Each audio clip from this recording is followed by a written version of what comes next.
تو سکون سے مر تو سکتا ہے نا. تو اہل حدیث ہے، بریلوی ہوں میں. اگر میں مر گیا نا تو میری فیملی روڈ پہ آ جائے گی.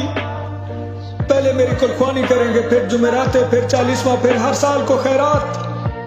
میں مرنے کے بعد بھی اپنی فیملی پر بوجھ رہوں گا، کیونکہ میں بریلوی ہوں. نہ مر سکتا ہوں نہ جی سکتا ہوں. الحمدللہ میں بریلوی ہوں.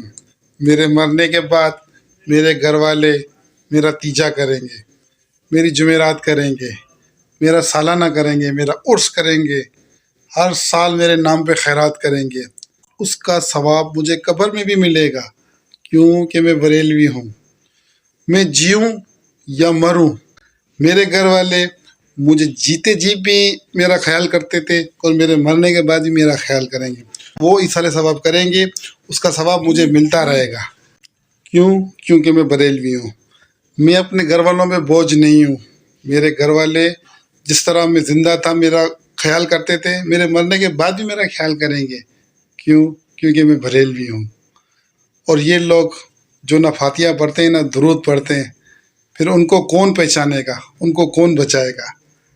ہم بریلویوں کا تو یقین ہے کہ ہمارے نبی پاک صلی اللہ تعالیٰ علیہ وسلم بھی ہماری شفاعت کریں گے، ہمارے گھر والے بھی ہمارے لیے ایصال کریں گے.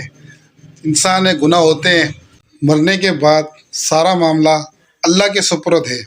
اللہ جس کو چاہے بخش دے، جس کو چاہے معافی دے، جس کو چاہے سزا دے. یہ ہم بریلویوں کو ایصال ثواب ملتا رہے گا، اور اللہ تعالیٰ کی ذات سے امید ہے ہو سکتا ہے اس کی وجہ سے ہمیں نجات مل جائے. صرف بریلویوں کو سمجھ میں آئے گی، یہ ان کو سمجھ میں نہیں آئے گی جو نہ فاتحہ پڑھتے ہیں نہ درود، اور ایسے ہی بندے کو دفنا دیتے ہیں جس کا کوئی پوچھنے والا نہیں ہوتا. کیا سمجھے؟